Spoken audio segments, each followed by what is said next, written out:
What is going on, guys? It's your boy Zamwell_Good Day, and we are here today with a little Q&A. Ran a little thing on Instagram to get some questions. We actually got a lot of good ones, but I'm going to be keeping this video kind of brief. I don't want to go on for too long, so I've got the 10 sort of best questions that I picked out that I wanted to talk about. We're just going to get straight into it. First question is inspiration to start, such as other brands. A lot of the inspiration was from hating the job that I was in. I was doing an apprenticeship in engineering, and it was just, my situation was just shit. I was having to get up at like 4 in the morning and travel for like over an hour on a moped, doing like crazy miles. And I was like 16, 17 at the time, turning 18. So I was just thinking, what else could I do? I always knew I wanted to create things. I always loved business. Like at school I used to sell fucking candy. I used to sell FIFA coins on eBay and shit. So I always knew in my head I wanted to go into the line of selling things. Some of the brands that inspired me, I don't think there was many at the beginning. As I've kind of gone along with my journey, there's been brands that I've started to look at, and I kind of look at them for like inspiration. So there's Dark Circle, who's from Birmingham, same place as us. There's Hoodrich, who's from Birmingham, and that is quite a different like style of clothing brand. But the owners of both of those, I like follow them on Instagram. And they're just nice people. I've chatted to both of them, so they're kind of what keeps me going a little bit. You know, I get some information and things from them. There's also a brand called Unknown, which is from London, who I look at a lot. Number 2, how do you stay motivated and organised?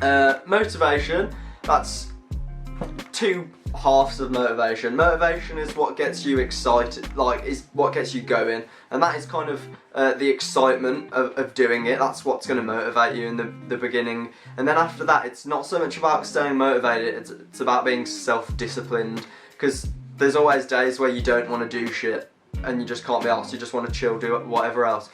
I'm very good at just being like, I've got to do it. It's not an option. Like if I want to keep the momentum and things, I'm very good at just dragging myself out of it and being like, we've got to do it anyway. So it's not so much staying motivated, it's being self-disciplined and kind of just being able to push yourself to the point of like doing it no matter how much you don't want to do it. And organised, that's something that I've been developing over time. Honestly, get a notepad, a diary. Planning is a major fucking key, and just having the rest of your life kind of in check as well. Sleep, eat right and things, they're all kind of playing in on making this experience better for me and being like more organised, more efficient and things like that. Number 3, what are your inspirations when creating designs / how do you design?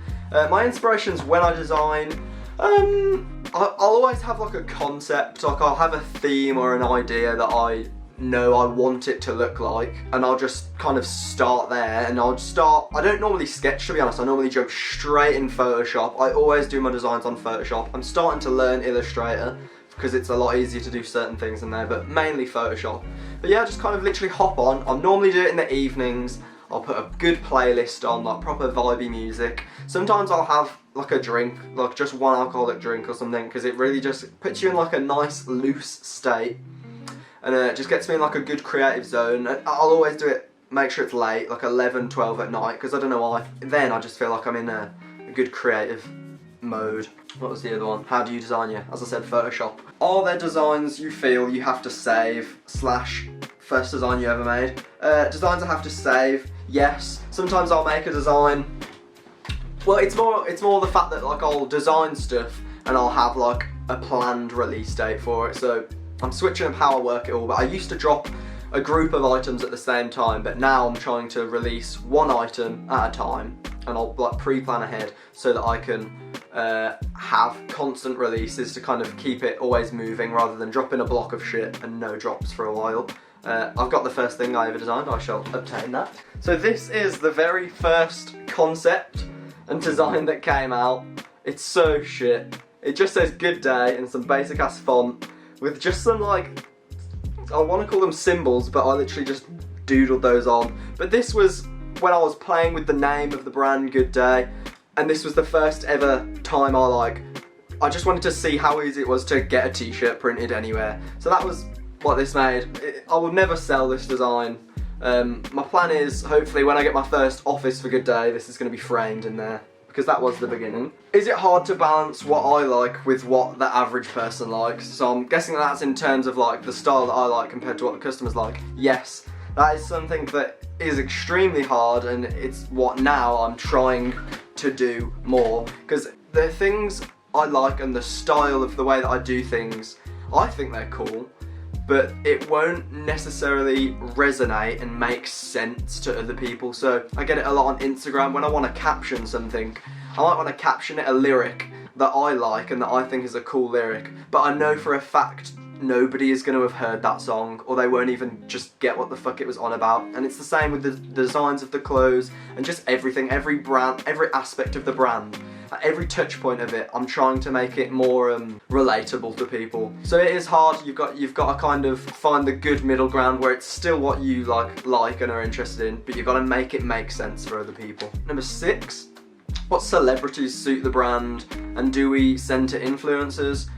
So most of the celebrities and stuff that I would love to see in their brand are musicians mainly, because I listen to a shit ton of music, but all of my musicians are American, which is annoying because I think my brand is quite American in terms of style, and it is all massively influenced by the music and things that I listen to. So it's annoying because I'm influenced by very big American culture, but I'm selling to a UK culture, which again relates back to what I like, but trying to make it make sense to customers. It's hard. I have to kind of translate it in a way and make it a good format for a UK audience rather than America. But J. Cole, Mac Miller, Kendrick Lamar, those are the big top people that you will probably know, who I'd love to want. Obviously not Mac Miller, rest in peace, but I would love those type of people to be wearing my clothes.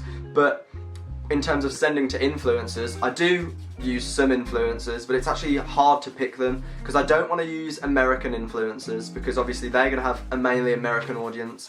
There's no point sending to them because people in America, when I'm a small brand, I'm not expecting Americans to pay $20 shipping. So it's easier to find UK influencers and do it with them, because you always just get better results.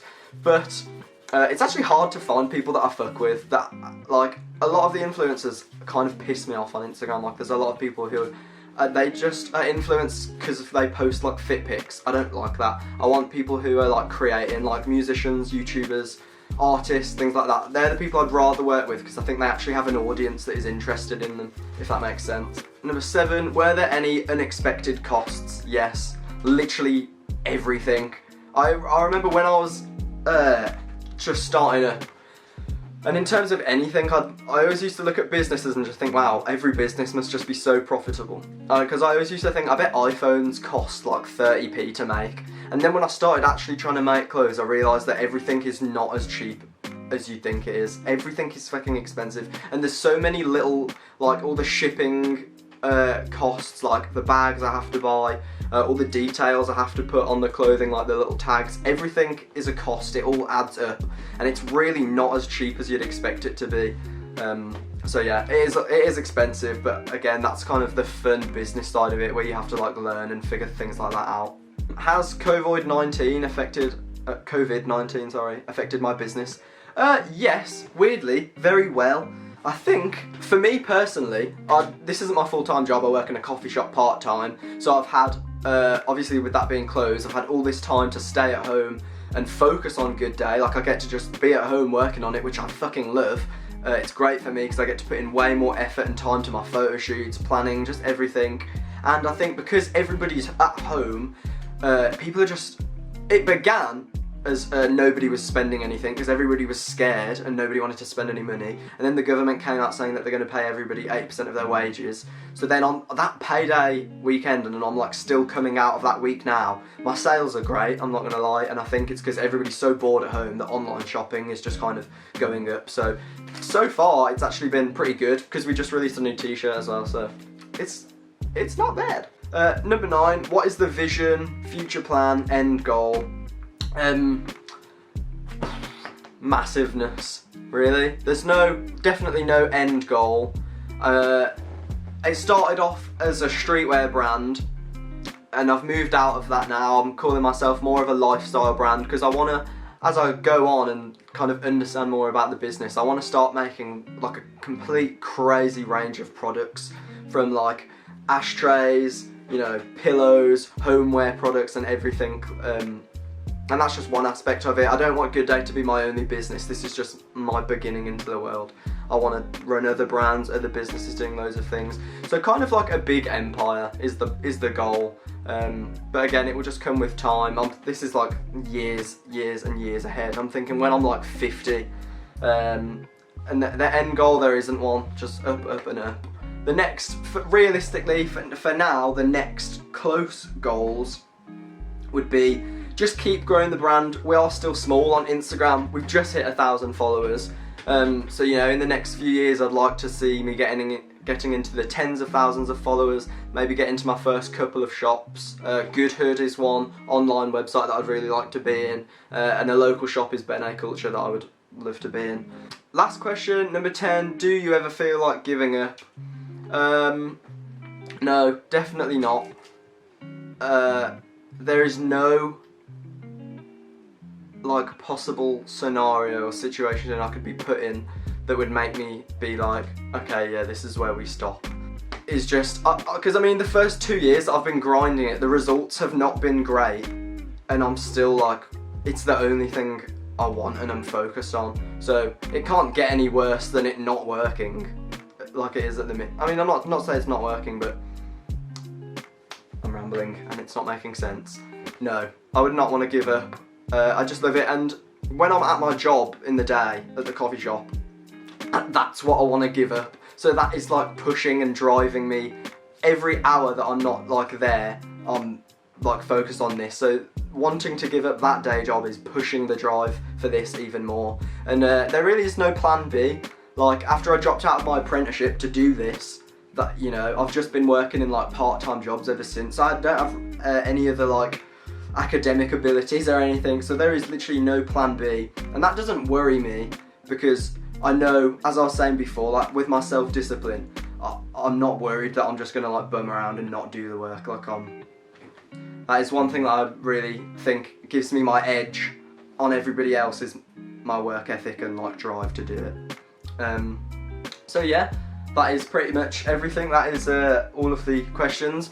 Thank you everybody who asked a question. We actually got loads of really good questions. I'm really happy with the amount of like diversity and stuff that was in there. So thank you everybody who did ask a question. Check out the brand. All the links will be in the description of the video, but if you want to check us out on Instagram, it's at Good Day UK. You can find the website on there. But yeah, thank you for watching. This was fun. If there were any more topics that, like those individual questions you wanted to know about more in depth, because I did try to keep them all brief, post which question it was in the comment section, and I will make probably like a 5 or 6 minute video going more in depth to each of the like questions if anybody wants that. But yeah, thank you very much. Cheers for watching. Goodbye. Have a good day. There we go. That wasn't bad.